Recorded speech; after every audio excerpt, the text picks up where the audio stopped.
وبا ہو یا ابتلا ہو، آزمائش یہ ہمیشہ نہیں رہتی، یہ عارضی ہوتی ہے، اور توام اللہ تعالیٰ کی ذات کو ہوتا ہے۔ ابتلا و آزمائش عارضی ہوتی ہے لیکن ہوتی ضرور ہے۔ اس کے ہونے کی وجہ یہ ہے تاکہ انسان میں استقامت اور استقلال کا وہ لیول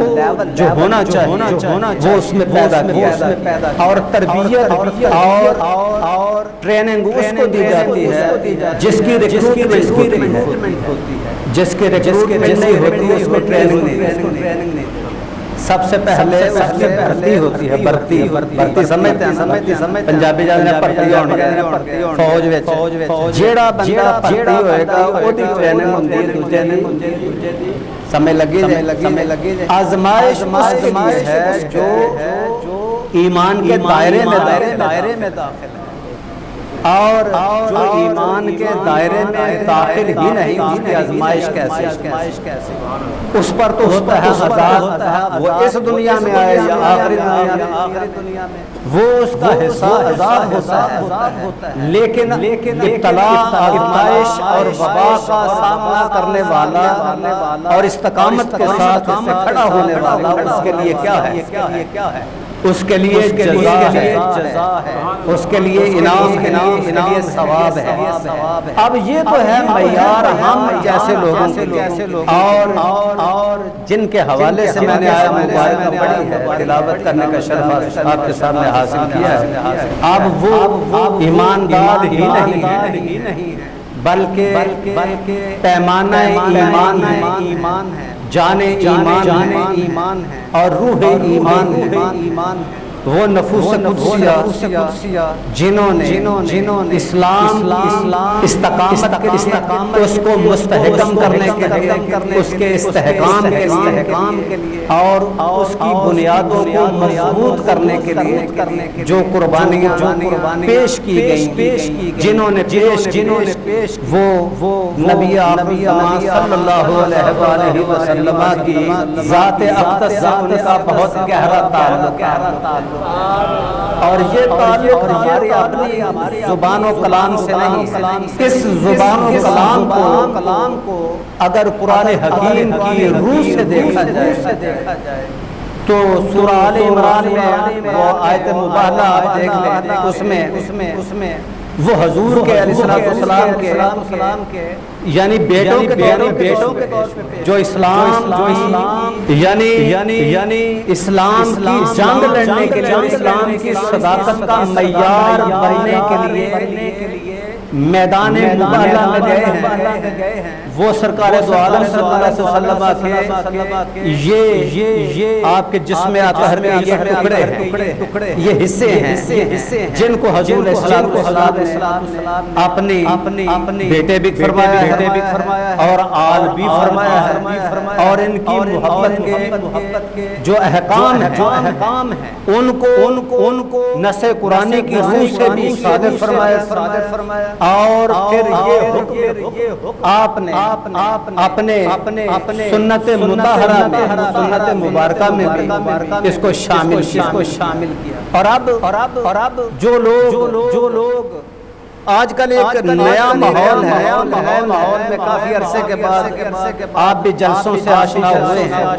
ہیں، اور لیکن الحمدللہ ہم نے کوشش کی ہے کہ آپ یہ اسباب بھولنے نہ پائیں،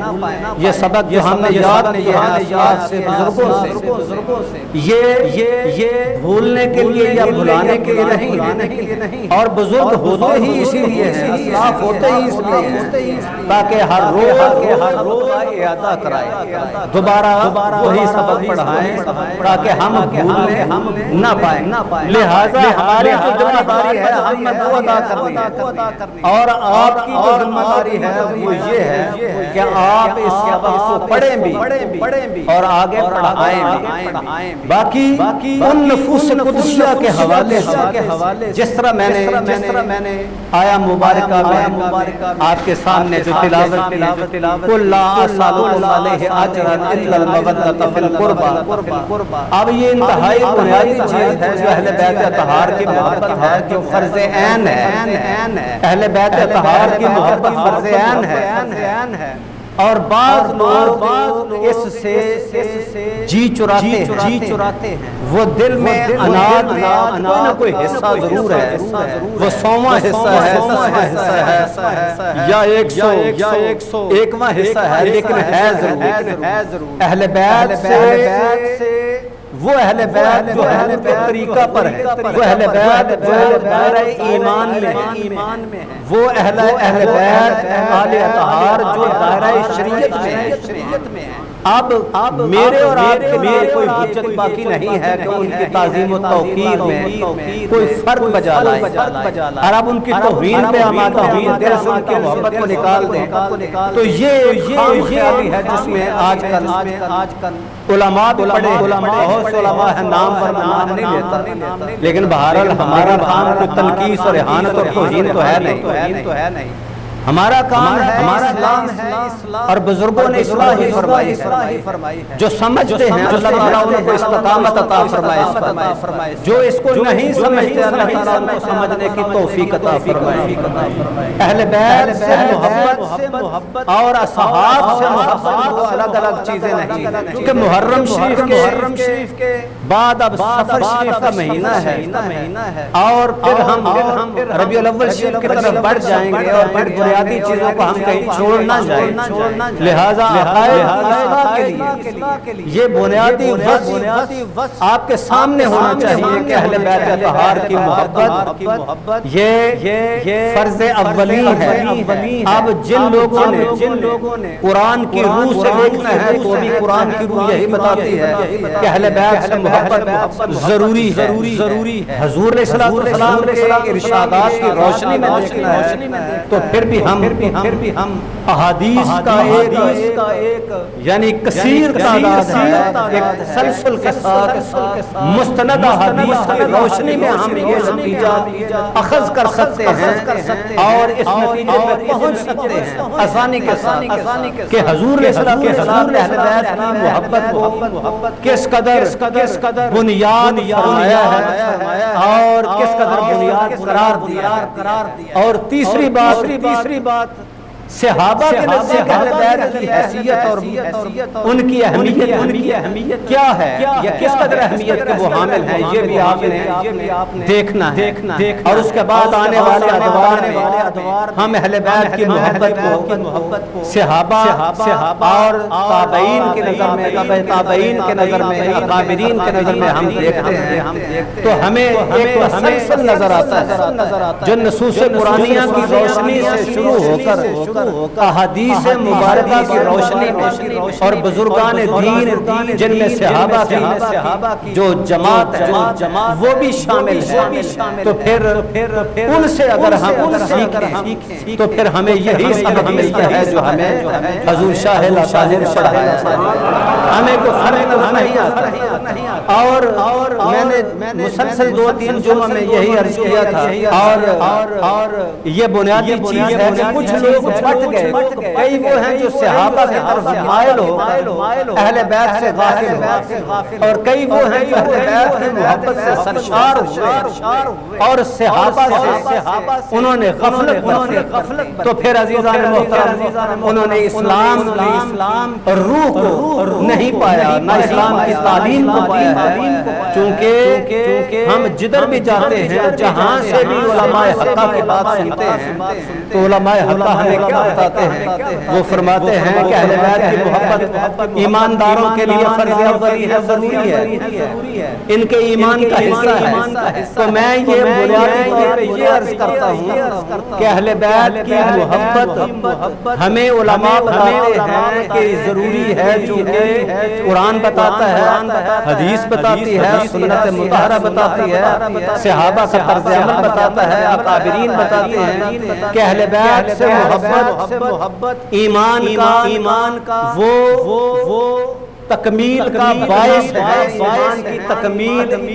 ہو ہی نہیں سکتی جس کے دل میں بغض اہل بیت اطہار ہو۔ یہ ہمیں علماء نے قرآن و سنت سے یہ بتا دیا۔ اب میں یہ روزانہ کی بنیاد پر جو سمجھ نہیں آتی لوگوں کو کہ اگر قرآن و سنت کی تعویل کرنے والے اور قرآن و سنت کی تشریح کرنے والے اگر شارحین ہمیں یہ بتاتے ہیں کہ قرآن و سنت یہ بتاتا ہے کہ اہل بیت کی محبت اس لیے ضروری ہے کیونکہ قرآن بتاتا ہے، قرآن کیوں بتاتا ہے؟ اس لیے بتاتا ہے کہ قرآن جانتا ہے، قرآن کے نازل کرنے والا رب جانتا ہے جس کا یہ ذکر ہے کہ یہ اہل بیت ہیں کون سے؟ اہل بیت کا مطلب ہے گھر والے، یہ گھر والے ہیں کس کے؟ اب قرآن کا نازل کرنے والا خدا بتاتا ہے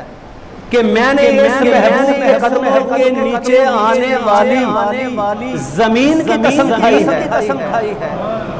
اب قرآن یہ بتاتا ہے کہ اس محبوب کے لباس کی قسم کھائی ہے۔ ابھی پرسوں بھی درس حدیث تھا یہاں پہ ہمارے، تو میں کوئی عالم فاضل نہیں ہوں، مطلب کہ یہ کہوں کہ درس قرآن دیا تھا، یہ آج کل ترہ امتیاز جب اونچا کرنے کے لیے اپنے قد کاٹ کو، ہمارا کوئی قد کاٹ نہیں ہے، ہمارا قد کاٹ یہی ہے کہ ہم حضور کی نسبت رکھتے ہیں اور حضور شاہ اللہ صلی اللہ علیہ وسلم ہماری روحانی نسبت ہے، یہ ہمارا لیکن بہرحال جتنی سمجھ ہے وہ یہ ہے کہ اگر محبوب کمبل لے تو میں نے پرسوں بھی کہا تھا کہ کمبل کی کوئی بنیادی وجہ ایسی نہیں ہے، ایسی نہیں ہے کہ اس کی عزت کی جائے، وہ تو کسی جانور کی اون کی ہوگی۔ اب سردیاں چلی گئی، گرمی آ گئی، محبوب نے چادر اوڑھی ہے تو چادر کسی کی بنی ہوگی، وہ تو کسی دھاگے کی ہوگی، کوئی ٹیکسچر ہوگا، کوئی اس کا تانا بانا ہوگا، وہ کس مٹیریل کی ہے، کہاں سے ہے، کس نے بنائی، لیکن اس سے کوئی غرض نہیں ہے۔ اللہ تعالیٰ کو غرض اس بات سے ہے کہ وہ کمبل جو کسی جسم پر تھا تو وہ جسم محبوب اطہر کا، آج وہ چادر محبوب نے بدلی ہے تو چادر میں کوئی کمال نہیں ہے، کمال اس اوڑھنے والے میں ہے جو خدا کا محبوب ہے۔ تو یہ یا ایھا المزمل کہہ دیا، یا ایھا المدثر کہہ دیا، تو یہ کیوں کہا؟ یا تو کوئی مولوی بتائے، یا کوئی محدث پیر شیخ بتائے، کوئی قاری بتا دے، کوئی دنیا دار بتا دے کہ چادر میں کوئی کمال ہے، کوئی اس کی ہے، ویلیوز ہیں، کوئی تلسماتی چیز ہے اس میں، کوئی سحر ہے اس میں، کوئی کمال ہے اس میں، وہ تو لباس ہے۔ لباس اگر محبوب کے پاس نہ آتا تو وہ چادر ہی رہتی، لیکن آج وہ چادر ہی نہیں ہے، آج وہ کیا ہے؟ وہ محبوب کے جسم اطہر سے لپٹ کر اس کائنات کے خالق کی نگاہوں میں پسند آ گئی۔ تو خطاب یہ نہیں فرمایا کہ یا ایھا الرسول، یا ایھا النبی، یہ نہیں کہا بلکہ کہا یا ایھا المزمل، یا ایھا المدثر۔ اب نص قرآنی تو یہ کہتی ہے کہ جس کے جسم پر کوئی یمن سے چادر آئے تو وہ یا ایھا المزمل بن جاتی ہے، کسی دوسرے ملک سے آئے، کسی دوسرے کی بنی ہوئی آئے، کسی کی محنت کردہ وہ چادر آئے، اس میں کوئی وصف نہیں ہے، حضور کی بارگاہ میں ہدیہ ہے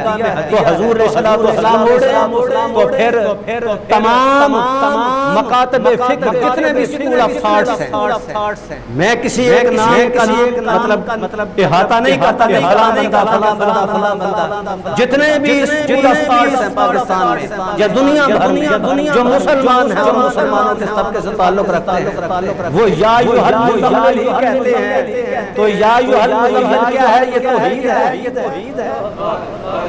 یا ایھا المدثر کیا ہے؟ یہ توحید ہے۔ توحید والے بھی نکاح میں پسند آ گئی، پسند اس لیے آئی ہے کہ توحید کے محبوب نے اس کو اپنے جسم کا حصہ بنا لیا۔ تو پھر اب نص قرآن ثابت کرتی ہے نا کہ جو ظاہر جسم پر ہو، ظاہری جس کو نسبت ہو، وہ خدا کو پسند ہے۔ تو جو محبوب کے جسم اطہر سے جس کا حضور جسم مبارکہ سے تعلق ہو، جس کا حضور جسم اطہر سے تعلق ہو، جس کے حضور اسلام کے گوشت کا تعلق ہو، تو پھر اس کی حیثیت اور اس کا کمال اور اس کی ویلیو اللہ تعالیٰ کے ہاں کتنی ہے۔ تو پھر اس کا اندازہ اگر نص قرآنی کہتے ہیں نا تو لوگ کہتے ہیں اہل بیت کی بات نص قرآنی، بھائی نص قرآنی میں ہی ہے، اسی لیے علماء بتاتے ہیں، اسی لیے حدیث والا ہے۔